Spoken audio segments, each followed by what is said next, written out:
aqui. Obrigado a todos aqui presentes. Realmente um prazer e uma honra. A região do Distrito Federal é uma região que eu tenho grandes laços de afinidade e afeto mesmo, pessoas que realmente há muitos anos eu conheço e são, no sentido mais amplo da palavra, meus verdadeiros irmãos escoteiros, né? Quando a Carmen me convida para falar sobre o acampamento da Ilha de Bronci e quais os aspectos educacionais que estão envolvidos neste momento, neste acampamento que é tido como o acampamento inaugural do movimento escoteiro, eu senti que o desafio talvez fosse grande. Não porque não haja informações, mas é porque é preciso a gente entender o que estava acontecendo naquela época. Então, eu preciso contar algumas coisas para vocês, em 2 slides rápidos, antes de passar para a apresentação propriamente dita. Para que a gente possa ter uma linha de conhecimento e que a gente ande, e eu vou falar essa expressão sempre, na mesma trilha. Primeira coisa, eu vou mostrar qual foi os antecedentes para chegar até a Ilha de Bronci, o acampamento. Vou mostrar e falar um pouco sobre o acampamento de Bronci, o que ele significa. Ele tem um sentido. Ele não é apenas um acampamento. E eu vou contextualizar isso. Eu pretendo fazer um link, uma conexão entre a Ilha de Bronci, o acampamento de Bronci, e a conexão com o método escoteiro. O que já estava acontecendo lá.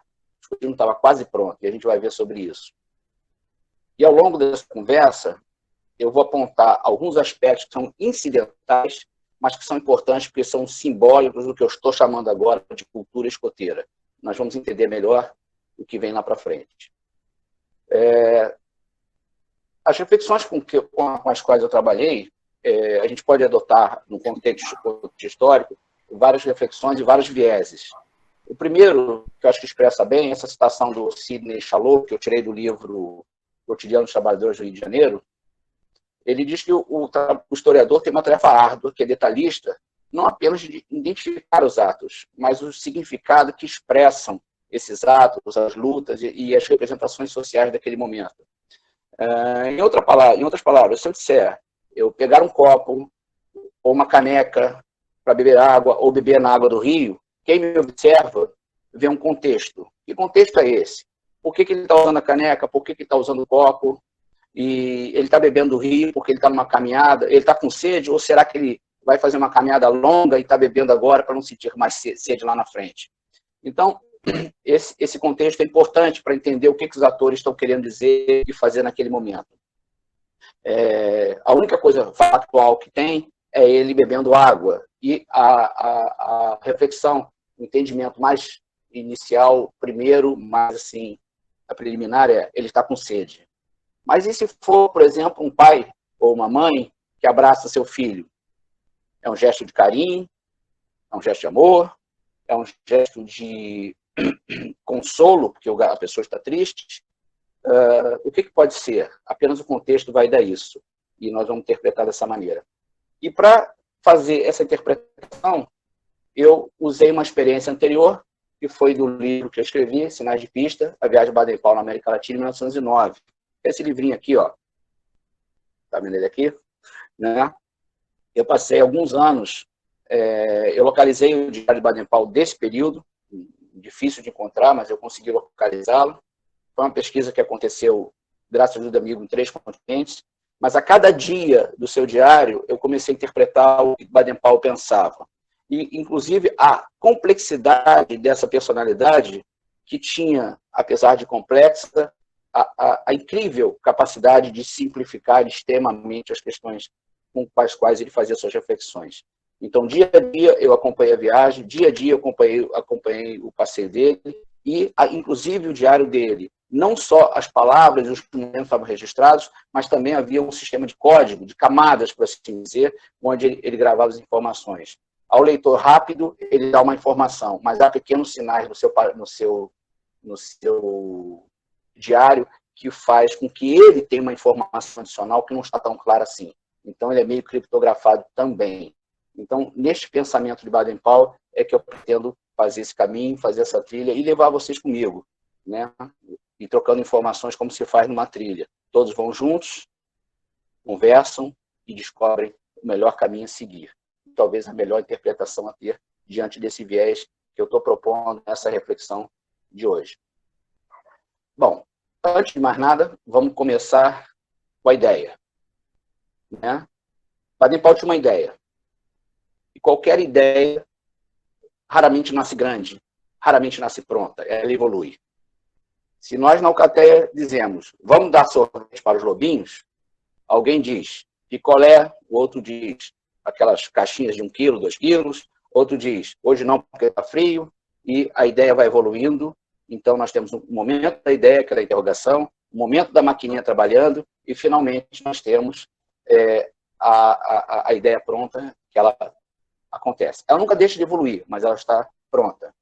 E Brown-C foi isso. Foi uma ideia que já trazia uma maturidade, mas que ainda teve adaptações posteriores, que nós vamos falar também sobre isso. Então, o Baden-Powell, com essa ideia em construção, ele está trazendo, naquele momento,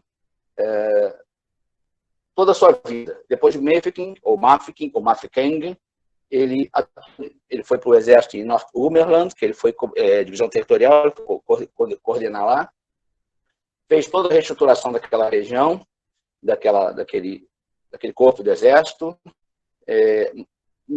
refez os manuais da escola de inglesa, tirando muito daquela estrutura rígida militar e tentando dar autonomia aos militares individualmente. Ele entendia que os melhores soldados dele eram aqueles que tinham a compreensão da meta e o desejo de colaborar para que obtivesse sucesso. Isso ficou praticamente claro, muito mais claro em Mafeking, né? Mas ele trazia também as experiências dele vindo da Índia. Imagina que ele sai da Inglaterra, onde passa a adolescência, vai para a Índia, se torna um espião, continua na Índia, volta para a Índia, ele, na condição de inglês na Inglaterra, na Índia, ele tem a saudade da sua adolescência, então tem indelevelmente marcada as suas experiências de jovem. Na Índia, ele aprende a ouvir o outro, a alteridade, o outro como diferença, o outro como diferente, e ao mesmo tempo que ele entende o outro, compreende o outro, analisa o outro, ele também identifica a si próprio, quem ele é e como ele se contextualiza naquela sociedade naquele tempo. Mais tarde ele vai para a África do Sul e, novamente, ele tem um outro choque cultural. Então, ele se torna capaz de entender que o mundo é construído de várias possibilidades, de várias sociedades. Isso vai ficar muito mais claro quando ele propõe o método escoteiro. E descobre que as soluções não estão necessariamente no colonizador, naquele que tem o Deus a seu lado, naquele que se acha melhor que os outros. Ela está no cérebro humano, e este não tem absolutamente nenhuma conformação, a não ser a conformação biológica. O resto é decoração, é só embalagem. Mas o que realmente preocupa ele? O que preocupa ele são os jovens ingleses. Na época, na própria Inglaterra, eles tinham uma preocupação enorme com milhares, talvez milhões de jovens nas ruas, talvez à espera de uma ideia que desse para eles um sentido na vida. Ele não era o único, era o modelo da sociedade na época, e ele se preocupou muito com isso. Então, quando ele estava visitando outros exércitos pela Europa, ele também conversava com educadores e procurava ter um caminho que ele pudesse contribuir com isso, com essa ideia de apoiar a educação dos jovens. Nesse percurso, ele encontra uma pessoa importante, que é esse bigodudo aí, ó, William Alexander Smith, fundador da Boys Brigade, uma instituição que existe até hoje. Eu vou até ter um link aí, que vocês não têm como copiar, mas linkar direto, mas pode anotar se der tempo. Ele fundou essa brigada de jovens, digamos, com 28 anos de idade. Ele era profundamente interessado na formação, na preocupação com a juventude inglesa, e era talvez uma das instituições de jovens mais bem estruturadas da Inglaterra naquela época. Baden-Powell tinha discussões homéricas com eles, no campo das ideias, não pessoais, porque eles foram amigos durante a vida toda deles, embora tivessem seguido caminhos diferentes. E Baden-Powell criticava, no sentido que ele dizia, olha, fazer pequenos soldadinhos não cria o cidadão, cria robôs obedientes, e eu acho que não é por aí. Eu tenho visto na minha vida que aquele que entende o que se precisa, que se deseja, quais são as metas e contribui voluntariamente, ele atua muito melhor e com muito mais autonomia no sentido de conquistar a meta que está se propondo. Mais tarde, né, em junho de 1906, o Alexander Smith, né, o Will Smith, já talvez aborrecido com Baden-Powell, falou assim, tá bom, vou concordar com você, eu tenho um jornalzinho aqui, o Boys Brigade Gazette, e você vai falar o seguinte, escreve um artigo lá, expõe seus pontos de vista, para a gente tentar colocar isso dentro da nossa associação. Escreve lá. Naquele mesmo mês, Baden-Powell aceita o desafio e publica um artigo. Esse artigo chama-se Scouting for Boys. Isso aí já começa a dizer alguma coisa para vocês, não é mesmo? Bom, nesse primeiro artigo, Baden-Powell escreve, de forma muito simples, o que seria o movimento escoteiro. Devemos ter fixa diante dos olhos a meta que deve entender todo educador de jovens. Ajudá-los a formar o caráter, a desenvolver o espírito de serviço para com os demais, a tornarem-se bons cidadãos. O método que sugiro para atender a esta meta é a seguinte, utilizar a curiosidade inata dos jovens para habituá-los à exploração, na exploração da natureza, experimentar a alegria de viver e se cansar.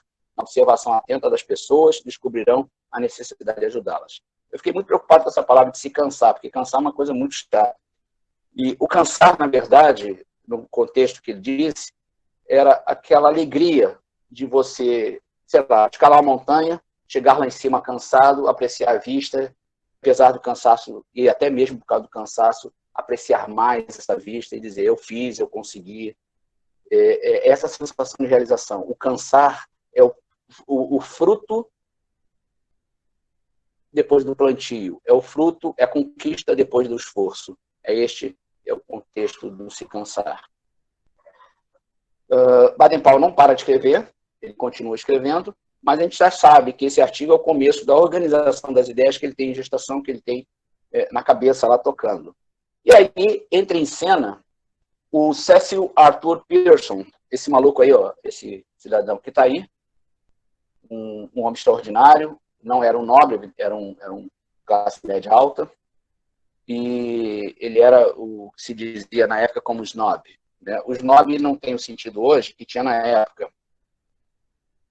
Você tinha na sociedade de classe muito forte na Inglaterra, muito definida, classe que eu falo é classe social, pobre, rico, tal, e é uma, digamos, financeira, e o Cecil, o Arthur Pearson, ele era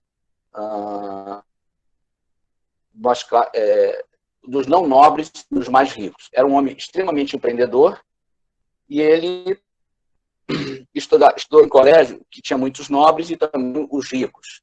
Então, quando eles se inscreviam na escola, ele escrevia fulano de tal, barão, que era o título do pai, barão, marquês de, conde de, visconde de, coisas assim. E quem não tinha nobreza, como era o caso do Arthur Pearson, eles botavam S. nobre, sim nobilitatis, em latim quer dizer sem nobreza. E dizia que o cara era um snob, ou seja, alguém sem nobreza. E, na verdade, eles queriam se destacar das demais classes sociais inglesas, mostrando que eram ricos, que tinham dinheiro, então eles usavam sempre muito bem vestidos, gastos extravagantes às vezes, e por isso criou-se o nome snob para esse tipo de pessoas. Esse era o Cecil. O Cecil era o equivalente, talvez, a Roberto Marinho da época. Era o mais influente e o mais poderoso homem das comunicações na Inglaterra. Ele foi o responsável, em grande parte, pelo grande sucesso que o escotismo fez. Né? E aquilo que ele diz no final dessa frase, você já deve ter lido, é o seguinte: se os resultados forem compensadores, colocarei à disposição os meus jornais, o meu dinheiro, as minhas amizades. Lançaremos as suas ideias, seus fatos em escala nacional. E foi exatamente isso que ele fez. Foi exatamente isso que ele fez. E o escotismo tornou-se conhecido da noite para o dia, graças ao Cecil, que se valeu da fama que Baden-Powell tinha, que era o herói nacional. Mas vamos em frente, o Cecil não é o nosso caso aqui. Baden-Powell se recolhe no albergue lá em Wimbledon. Ele lança no papel as ideias, os esquemas, anotações, ele leva lá um monte de mala de papel, faz os esboços de conversa com os jovens, o esboço ele é separado e organizado, e depois eu explico por quê. E aí nasce duas coisas, o programa do primeiro acampamento e o esboço do livro, e o esboço, vamos dizer assim, de um livro que mais tarde seria o Escotismo para Rapazes. E aí ele começa a se planejar para colocar a ideia em prática. Ele escolhe a ilha de Romsey por várias razões. Primeiro, porque fiquei no sul, em Dorset, e ele, na infância dele, ele navegou por lá, ele velejou por lá, ele remou por lá, fez caminhadas por lá. Então, é uma baía fechada, vocês podem ver embaixo, na parte que ela tem uma pequena entrada, então, embora fosse mar, era tranquilo, abrigado de grande tempestade. A Inglaterra é conhecida pelo mar revolto, né? E ele também conhecia os donos da ilha, uma ilha de 1 km por 3, com várias coisas que poderiam ser utilizadas, e de fato Baden-Powell usou. Então, Baden-Powell usou uma coisa aqui, que era uma recomendação que a UEB, os escoteiros fazem até hoje. Se você vai acampar em um local, conheça o local primeiro. Vá lá, conhece, vê as possibilidades e molda seu planejamento com base nisso. E tanto Baden-Powell fez que uma das coisas que ele solicitou na preparação, na prévia do acampamento, é que alguém solicitasse lá que fossem colocados alguns barcos à disposição para que os jovens fizessem atividade de remo. E interessante, um dos camaradas, eu vou dizer quem fica na frente, disse que Baden-Powell dizia que esse acampamento era experimental. Isso e aqui agora eu dou uma paradinha, vamos sair da trilha e olhar um pouquinho para o lado, com a expressão experimental. É uma ideia muito boa e válida até hoje. O que a realidade mais gosta de fazer é esculhambar a nossa bela teoria, a nossa bela filosofia. Né? Você planeja um troço, na tua cabeça é perfeito, na hora H dá tudo errado. Então, a UEB sempre se valeu dessa ferramenta do experimento para ver como funciona, como melhorar, como fazer acontecer. Né? Foi feito com a inclusão feminina no movimento escoteiro, foi feito o projeto Chapada de Guimarães, outros estudos, outras formas de organização do grupo escoteiro, vários experimentos foram feitos. Recentemente não tem feito muito, não. Mas, olha só que interessante que eu achei na internet. Aí, ó. Atividades experimentais continua a ser uma boa ideia para testar nova forma de escotismo. Essa atividade aí, que é chamada experimental, foi feita para os escoteiros do Distrito Federal no ano passado. Então, tá aí. Ó. É uma ideia da época, do Baden-Powell.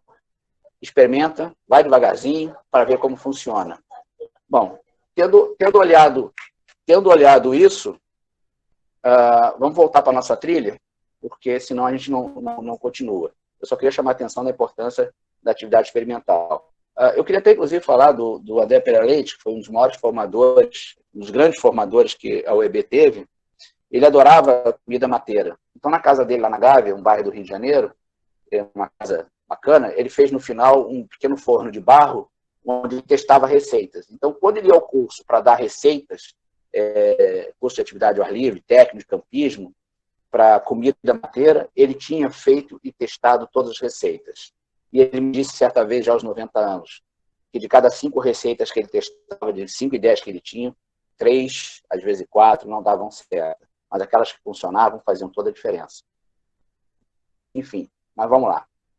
Em junho de 1907, Baden-Powell começa a escrever cartas a uns velhos amigos do Exército, esposa, etc., convidando os filhos deles, né, para participar desse acampamento. Ele escreve para a companhia de Boys Brigade de Bonnemont, que é ali perto, de Poole, que é praticamente do lado, de escolas secundárias, de fazenda e filhos de família da classe operária. E aqui nós temos um aspecto incidental do movimento escoteiro, que é a diversidade, a reunião de pessoas diferentes de origens, em prol de uma fraternidade. Isso aqui já foi uma revolução para a época. Lembra que eu falei que a sociedade eduardiana da época era uma sociedade de classes? Baden-Powell teve a ousadia de fazer um acampamento onde ele misturou pessoas de várias classes sociais. E isso foi dito por o penúltimo dos membros que participaram falecer, que Baden-Powell tinha declarado exatamente isso. A ideia era misturar pessoas, jovens de classes diferentes, para gerar esse acampamento e promover a fraternidade dentro da própria Inglaterra. Ele deu para os pais, nas cartas, informações sobre acampamento, alimentação, treinamento, incluiu uma lista de roupa e do material necessário para acampar. Então, tinha aqui mais um aspecto incidental, obrigatório no escoteiro, que são a programação e atividades com propósito. Isso tudo configurado o envolvimento das famílias, tudo com os pais. Escotismo se faz com a presença dos pais, com a ajuda dos pais.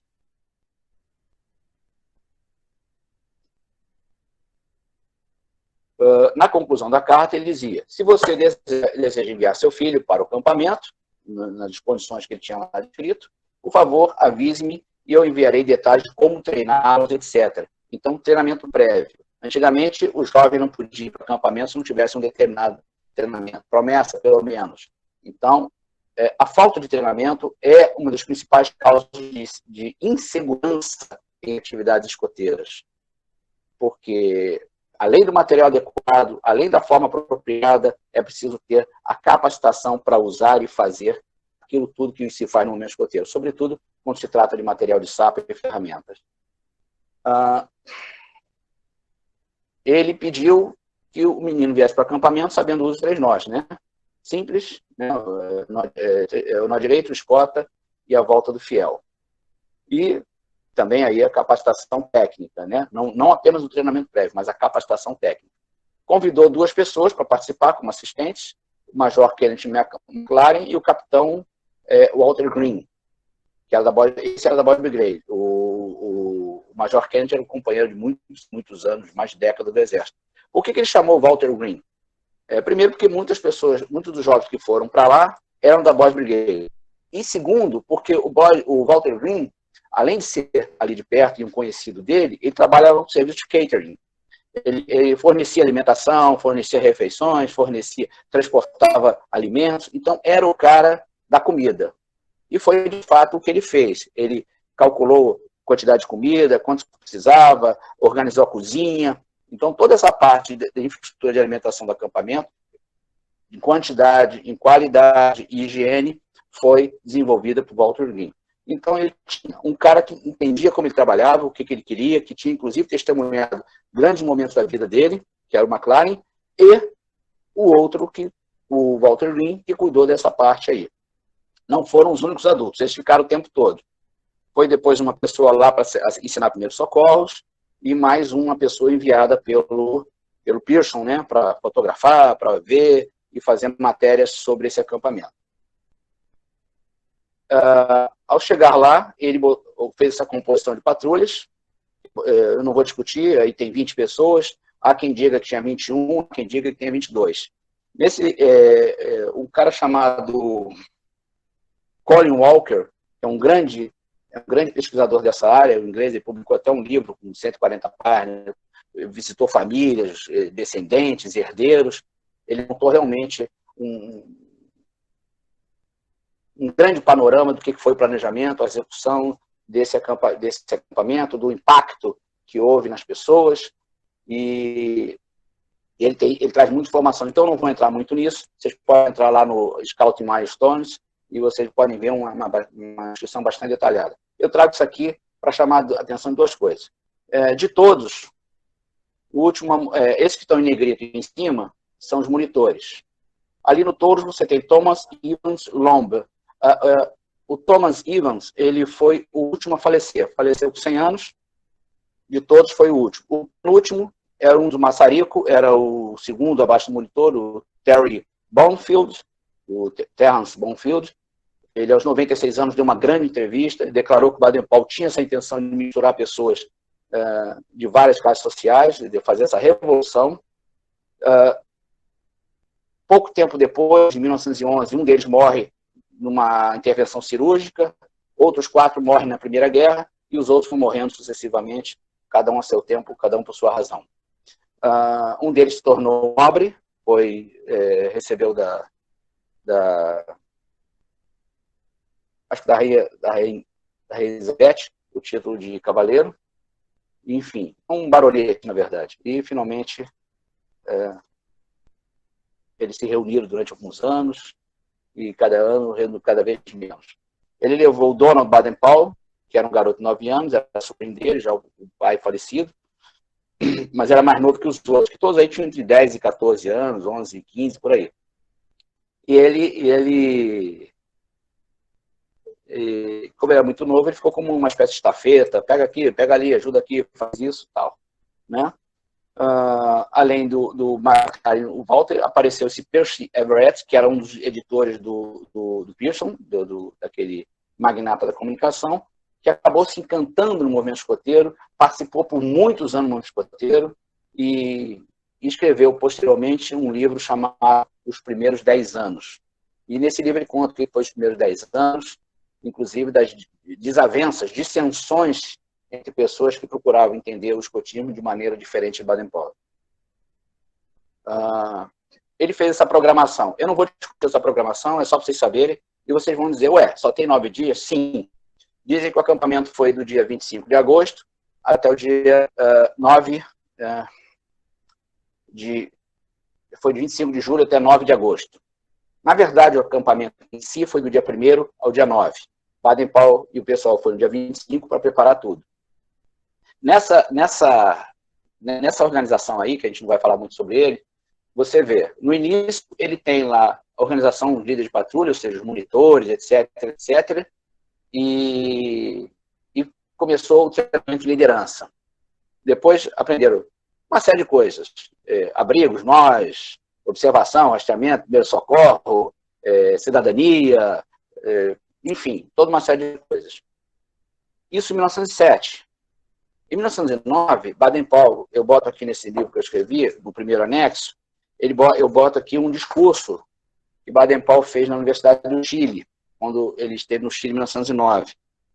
E ele fala o seguinte: para que um país seja digno de ocupar uma elevada posição entre as nações, tem que se preocupar em formar bons homens e bons cidadãos. Há que educar a geração que se levanta. A escola realiza, em parte, essa obra, porém, só até certo ponto. A escola ensina a ler e a escrever, a aritmética e algum outro ramo do saber. Porém, a escola não ensina a ser homem, não forma homens no amplo e elevado sentido da palavra.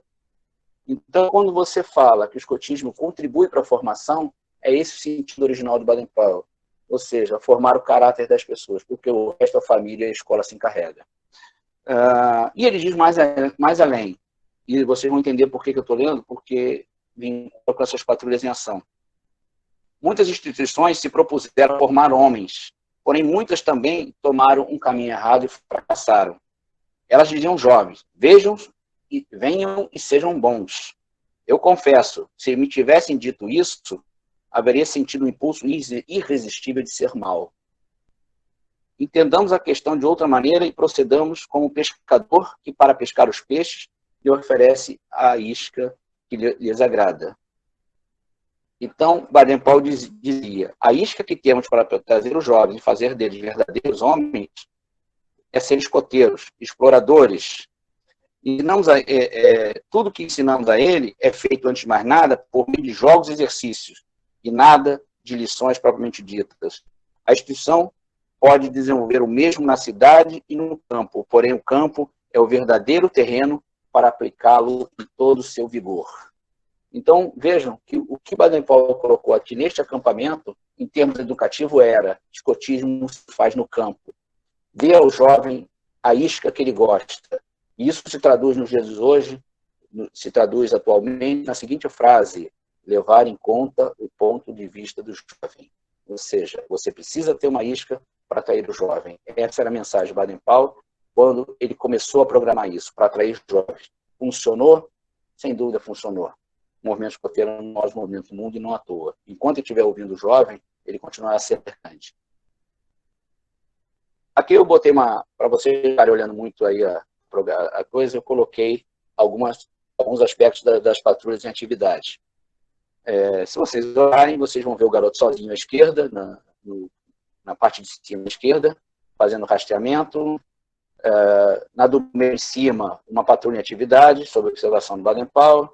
À direita, o garoto numa atividade de resgate de vidas, e assim sucessivamente. Nesta patrulha do meio, embaixo, a foto bem embaixo, essa patrulha identificada é a Patrulha dos Maçaricos, e embaixo, ajoelhado, está o Terry Bonfield, que foi o cara que fez aquelas declarações sobre a mistura de classes que Baden-Powell promoveu, etc. Eu botei o link aí, se vocês quiserem copiar, History Scouting Radio, net.net/brownCHTM. Lá você tem a história completa desse acampamento, mais completa que seria possível dizer nos poucos minutos que nós estamos aqui conversando. Mas precisamos voltar à encomenda da Carmen, precisamos voltar à nossa trilha principal. E a trilha principal é os aspectos educativos. Alguns pontos do método escoteiro foram identificados dentro da programação e dentro dessa história toda. E agora a gente está começando a voltar para o presente, saindo lá daquele negócio, daquele acampamento e trazendo para cá. Como dizia Mia Couto, o bom da ida é haver volta. E para a ida sem volta basta o tempo. Então vamos voltar para o nosso tempo. Aprender fazendo, aprendizado pela prática, a autonomia está lá. Armar barraca, organizar atividade, rastreamento, primeiro socorro, coletar, etc, etc. Tudo está lá no aprender fazendo. Este ponto do método, inegavelmente, está presente. Está presente a vida em equipe, o sistema de patrulha. No início do acampamento, já no início do acampamento, esse livro, essa biografia do chefe escoteiro mundial, de Terese Bosco, uma edição italiana, ele diz o seguinte: a partir deste momento, as patrulhas tomam posse no campo. Tenho plena confiança em vocês. Não obedecerão a mim, mas sim ao líder que elegerão dentro de cada patrulha. Liderança, autogestão, cooperação, assumir responsabilidades, organização, mais os aspectos incidentais do movimento, presentes neste ponto do método, nesse aspecto educativo do método. Já presente em 1907, nesse acampamento. Atividades atraentes, progressivas e variadas. Com aquela programação, não adianta nem a gente falar sobre isso, porque ela estava presente. Cada habilidade específica recebia um pano colorido para colocar na camisa, ou seja, especialidades. E cada vez que eles conquistavam, eles iam montando uma espécie de distintivo no braço, que fazia com que eles se esforçassem para completar a sua programação. Isso estava claramente presente na época e está claramente presente hoje. Começa do mais baixo e vai subindo progressivamente para que o jovem expanda cada vez mais as suas competências. Um aspecto que eu abro um parênteses aqui para falar, da importância da atividade do campo. Atividade do campo, não a colônia de férias que se diz que é acampamento, um acampamento escoteiro, né, onde eles possam exercer o sistema de patrulha. Na sede do grupo, a gente conhece o jovem, mas é de uma forma mais restrita. Por quê? Ele está perto de tudo que limita ele, de tudo que tenta condicioná-lo. Ele está perto da família, está perto da escola, do seu grupo social, da igreja, todos esses condicionantes que tentam defini-lo individualmente. Mas, no campo, ele está longe disso tudo. Ele está somente com seus colegas, tem tarefas a cumprir, tem metas a vencer, tem desafios a vencer. Então, só está ele, somente ele, sua patrulha e seus desafios. É aí que o jovem se revela. É aí que a prática escoteira ganha um impacto real e duradouro. E, por isso, a vida ao ar livre é essencial ao momento escoteiro. Todos aqueles que estiveram presentes naquele acampamento escoteiro, assim como muitos de nós, nas nossas próprias vidas escoteiras, jovens ou adultos, lembram muito bem dos acampamentos que fizemos e do impacto que eles trouxeram em nossa vida. As coisas boas e até mesmo os perrengues da comida ruim, do frio, da chuva e daquilo que passamos. Hoje, olhando para o passado, nós vemos como aquilo fez parte e faz parte do que somos hoje. Aquelas vitórias são vitórias também da nossa autoestima, que nos habilita a lutar e ir mais longe. E isso está sempre presente nessas atividades no verdadeiro acampamento escoteiro. Saindo dessa questão, nós vamos a outro ponto do método. Desenvolvimento pessoal com orientação individual. Esse aí é mais difícil, né? Não há nada no tudo que eu pesquisei, na dezena de livros e tal, que fale exatamente sobre isso. Então, a gente não há uma informação direta, mas só a inferência, a partir de informações existentes e do próprio comportamento de Baden-Powell. Baden-Powell dizia, quando o garoto sente o que se quer fazer, quando ele percebe ele tem autonomia, ele se dispõe a colaborar, se dispõe a fazer, se dispõe a cumprir a meta de todos, inclusive a sua própria, a sua autoformação. Então, isso está presente, mas isso é de longo prazo e não acontece num único acampamento.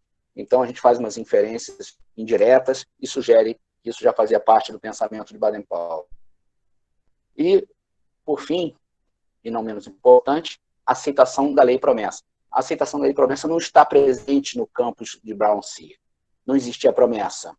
Mas quando Baden-Powell volta para o seu refúgio em Wimbledon, para rever as suas anotações, ele escreve uma promessa. Ele faz essa promessa, ele redige essa promessa.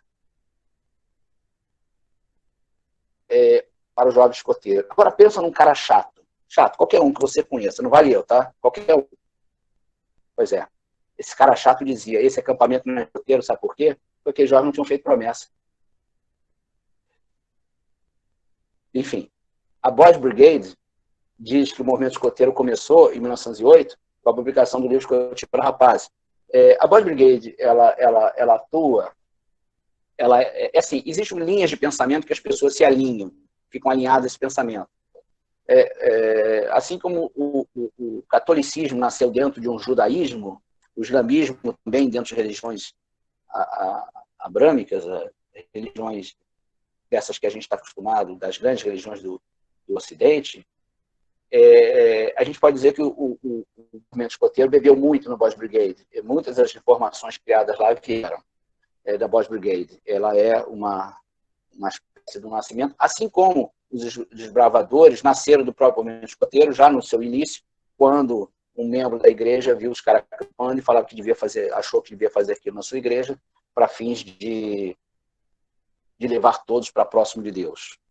Né? Baden-Powell não queria levar o homem para próximo de Deus, ele queria levar o homem para o melhor de si, que implicaria ser o melhor cidadão, mais próximo de Deus, mais honrado, e etc. Ele queria um homem mais completo ainda. Né? E aqui uma curiosidade.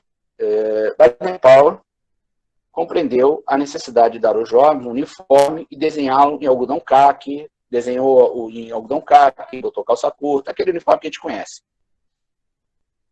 E, incidentalmente, ele colocou o lenço, né, que serve aí para tantas ocorrências. Você faz tipóia, você faz curativos e usa esse lenço para tantas coisas.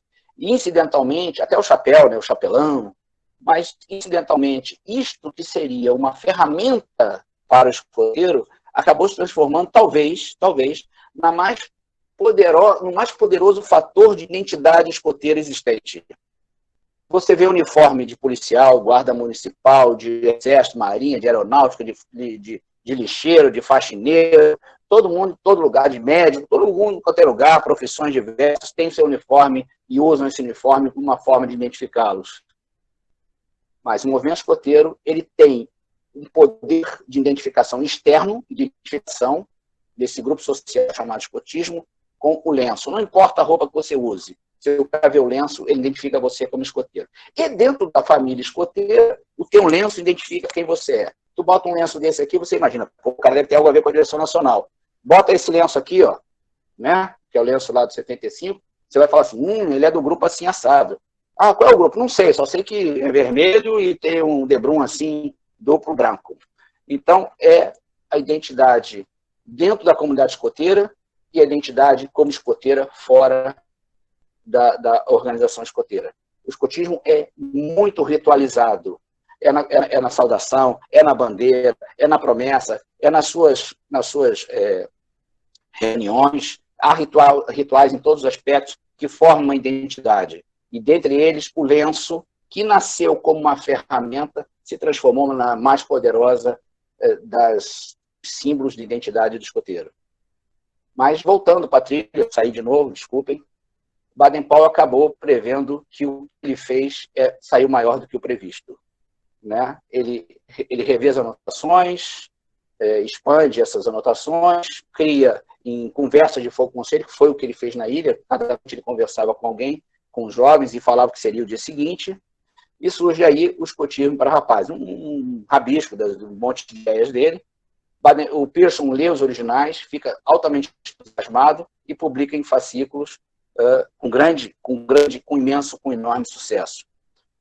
A Associação Cristã de Moços entrou também nesse jogo, e o segundo gigante, o segundo enorme pilar do escotismo da sociedade naquela época, trabalha em prol do escotismo. Baden-Powell juntou a comunicação, juntou o recurso financeiro e juntou as associações apoiando ele. E com isso, já naquele final de ano, ele já tinha 50 mil escoteiros acontecendo. Mas não era o que ele queria. Ele queria uma coisa diferente. Eu vou falar sobre isso. Então, o acampamento de Brauncy não foi o marco inicial apenas do escotismo, quando Baden-Powell pôs em prática suas ideias, né? Foi o nascimento da sua expressão literária, escotismo para rapazes. É como se aquela religião, desculpem, não entendam como, mas aquela profissão de fé chamada escotismo tivesse a sua Bíblia, tivesse o seu Alcorão, tivesse a sua Torá. Enfim, ele tinha algo que servisse de fonte para que todos pudessem beber. Era o escotismo para rapazes, com 4 edições no seu lançamento, no seu primeiro ano, em 1908. Então, o acampamento de Brauncy não gerou apenas o acampamento escoteiro, gerou o escotismo para rapazes como fruto daquela experiência de Baden-Powell. E Baden-Powell colocou no papel o que foi a sua experiência em Brauncy. Nasceu o uniforme escoteiro, com lenço distintivo, patrulha, especialidade e todos os aspectos incidentais que marcam a identidade escoteira e permite que os seus membros se reconheçam no pertencimento ao escotismo, dentro e fora do movimento. Essa mensagem foi poderosa, graças a esse lenço e essa percepção dos interesses e distintivos e do apreço que o homem tem por esses símbolos. Né? Aí dizem para mim, Baden-Powell inventou o escotismo. O escotismo não é uma invenção. Todos os elementos do escotismo, ou pelo menos boa parte dele, está fora. Já existia. O que o escotismo é uma inovação, uma articulação que eu digo que é genial, de conceitos educativos baseados na experiência de um homem que não esqueceu a sua infância. Ele não parou de ver e ouvir o que os outros tinham a dizer.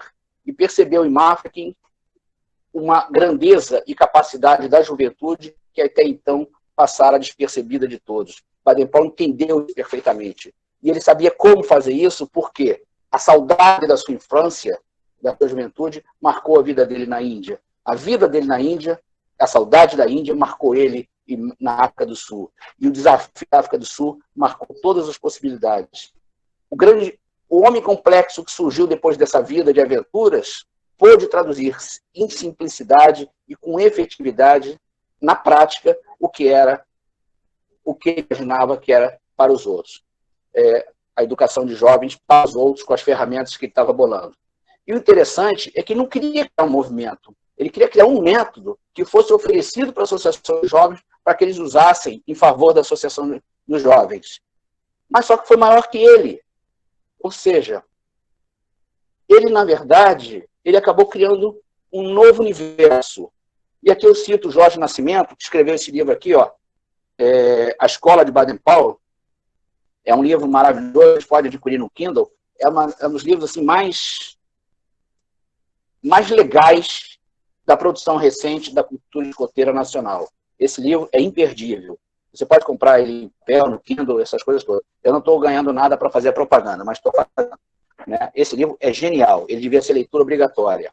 Então, ele criou um novo universo, criou uma nova cultura, uma cultura que oferecia proposta articulada em torno da autoformação, com forte impacto na paixão humana, nas emoções, nos processos de aprendizado, na experiência do contato com a natureza e na produção de uma identidade cidadã. Sem dúvida nenhuma, foi isso que Baden-Powell acabou fazendo. Isso acabou se transformando até inesperadamente no movimento escoteiro. Bom, para não chatear mais, e já no finalmente, eu entro 3 provocações. Primeiro, não é uma provocação, é uma constatação. A história nos ensina, e agora a gente já está terminando a nossa trilha de volta, já falando em 2020, nós que aqui estamos, a história nos ensina que se usarmos corretamente as ferramentas propostas por Baden-Powell e refinadas ao longo do tempo, há mais de um século propostas e consolidadas nesses pontos do método escoteiro, é possível praticar o melhor escotismo. E aí me diz você, qual é o melhor escotismo, afinal de contas? O melhor escotismo, seguindo o pensamento de Baden-Powell, aquele que te faz melhor, que te aproxima dos valores contidos na lei e promessa. E aqui, a chamada não é para educar o jovem, é para educar todo e qualquer membro do escoteiro a se tornar melhor. A pergunta que eu faço a quem me ouve é a seguinte: qual é teu ponto fraco? O que no movimento escoteiro, o que na lei e na promessa é mais difícil para você? Esse é teu desafio. Este é o teu grande desafio. Mas aí você pensa, eu morro velho, não tem mais como fazer isso? Como que eu vou fazer isso? Eu não sei, você vai achar seu caminho. Mas é possível? Eu te respondo, citando Guimarães Rosa, e ao responder eu também me despeço de vocês agradecendo a sua presença. O mais importante e bonito do mundo é isso, que as pessoas não estão sempre prontas, não são sempre iguais, elas não foram terminadas, mas que elas vão sempre mudando. Então, use a história, use os métodos escoteiros, use a vida ao ar livre e use a sua profunda reflexão de adulto, a sua coisa mais difícil que quebrar um diamante, que é conhecer a si próprio e se torne uma pessoa melhor.